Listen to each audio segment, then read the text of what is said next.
Welcome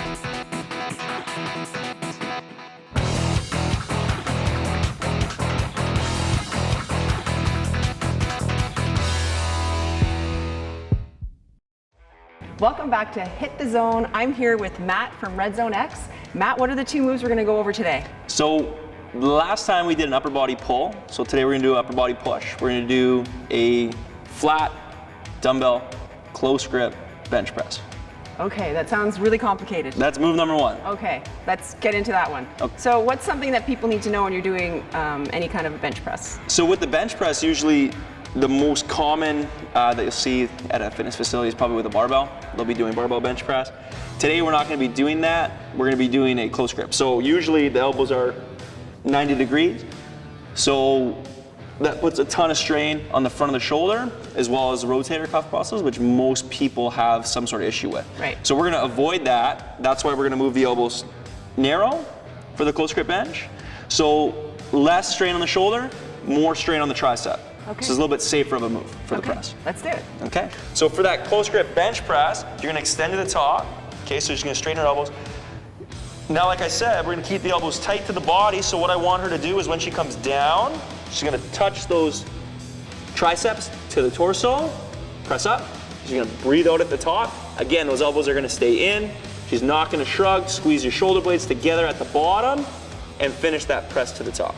Now, I would assume with a regular bench press, you could probably do a lot more weight. This is actually a lot harder than a regular bench press. So with the normal bench press, you're gonna be recruiting more chest fibers. With this, we're recruiting more from the tricep.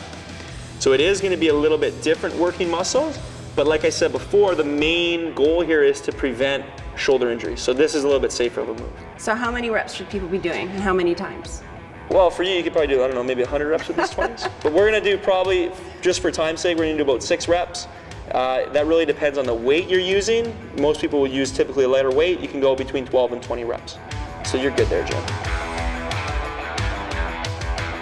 Well, Matt, the next move we're doing is, honestly, I hate this move. And the reason I hate it is honestly because it's a fairly easy move, but you feel it. And it makes you sore the next day. That's why we're doing it. Yeah, so it's probably a good move, but it's not my favorite one. So that's right. And it's called? The rear foot squat. Rear foot squat. Or the Bulgarian split squat is another word for it. Okay.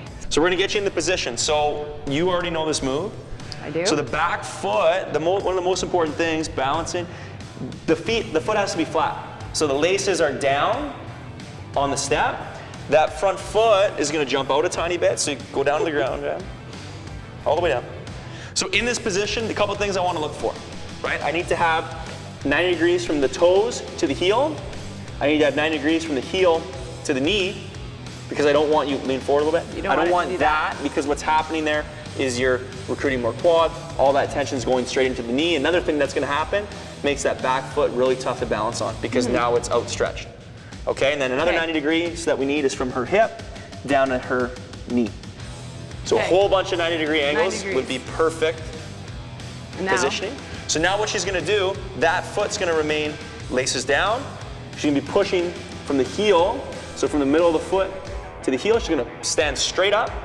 Now as she comes down to keep her balance, see how she kind of came down on a little bit of an angle there? You have to do that every time. So you wanna lift straight through the heel. Now sit the butt back, and the main reason for that, watch that shin, Not to do this. Don't do that. You wanna sit the hips back to prevent that knee from coming forward. So you asked me about weighting, right? So once that client can get their balance, they can knock out maybe like 10 to 15 reps. One thing we can change, tempo on the way down, so nice and slow. Slower you go, the harder it is. Yeah. That means those muscles are working harder because it's under more time under tension, right? Good, so another progression, stay there. We're gonna go goblet, hold with a dumbbell. So you could use whatever dumbbell you have at home, or you can use a kettlebell, whatever you have that's weighted.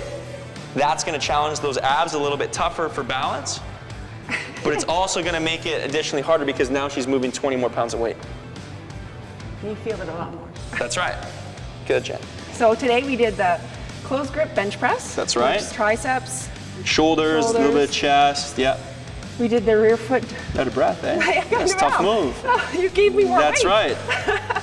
So we did the split squat, rear foot split squat, and gave a few different variations on that. That's right. Okay, well, thanks so much, No Matt. problem, Jen. Keep watching. We'll have a lot more with Matt with Hit the Zone.